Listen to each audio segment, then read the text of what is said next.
নমস্কার, welcome to পছন্দের রান্নাঘর। পছন্দের রান্নাঘরে আপনাদের সকলকে স্বাগত জানাই। আজকে আমি তৈরি করব এঁচোড়ের কাটলেট। খেতে কিন্তু দুর্দান্ত লাগে। আপনারা একবার এই রেসিপিটি তৈরি করে দেখবেন। সন্ধ্যাবেলায় স্ন্যাক্স হিসেবে খেতে তো আরও দারুণ লাগে।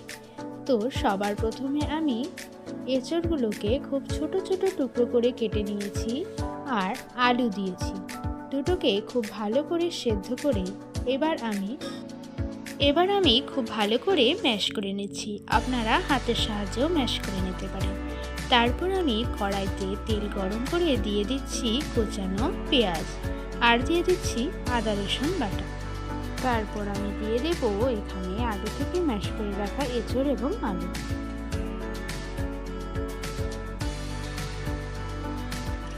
দিয়ে দেবো ভাজা মশলা। এই ভাজা মশলার সঙ্গে রয়েছে শুকনো লঙ্কা, তেজপাতা, জিরে, মৌরি এবং ধনে।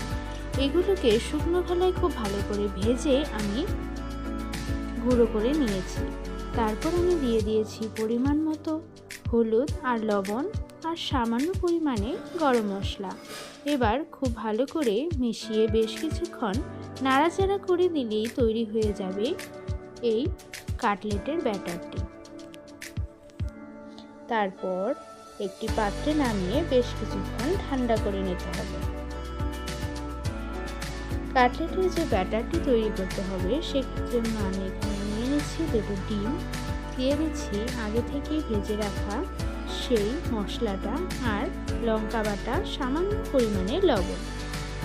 ব্যাটারটি তৈরি হয়ে গেছে। তারপর এখানে ঠান্ডা করে রাখা সেই এঁচোড়ের পুর দিয়ে আমি একদম কাটলেটের শেপ তৈরি করে নিয়েছি।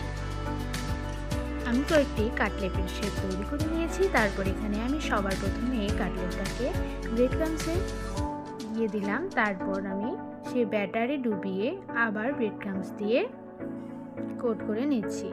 আমি কিন্তু দুবার কোট করে নেব। আপনারা চাইলে একবারও কোট করে নিতে পারেন। দুবার কোট করে নিলেই খেতে কিন্তু আরও মুচমুচে হয়। দেখুন, আমি একই পদ্ধতিতে বাকি কাটলেটগুলোকেও কোট করে নেব।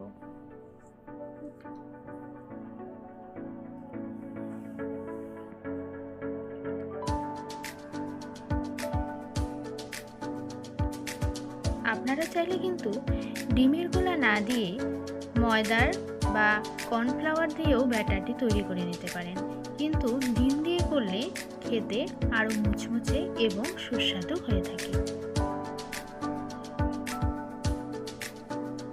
আমি একই পদ্ধতিতে সবগুলো কোট করে নিয়েছি। এবার কড়াইতে মিডিয়াম ফ্লেমে তেলটাকে হালকা গরম করে কাটলেটগুলোকে দিয়ে দিচ্ছি।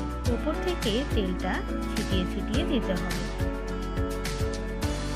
যাতে দুপাশে একদম সমানভাবে ভাজাটা হয়ে যায়। একদম লো ফ্লেমে কিন্তু এটাকে ভেজে নিতে হবে, না হলে ভেতরটা কাঁচাই থেকে যাবে আর উপরটা পুড়ে যাবে। এভাবে উল্টে পাল্টে ভেজে নিলেই কিন্তু তৈরি হয়ে যাবে আজকের কাটলেট। আপনারাও বাড়িতে এভাবে তৈরি করে দেখবেন। আজকের রেসিপি আপনাদের কেমন লাগলো অবশ্যই কমেন্ট করে জানাবেন।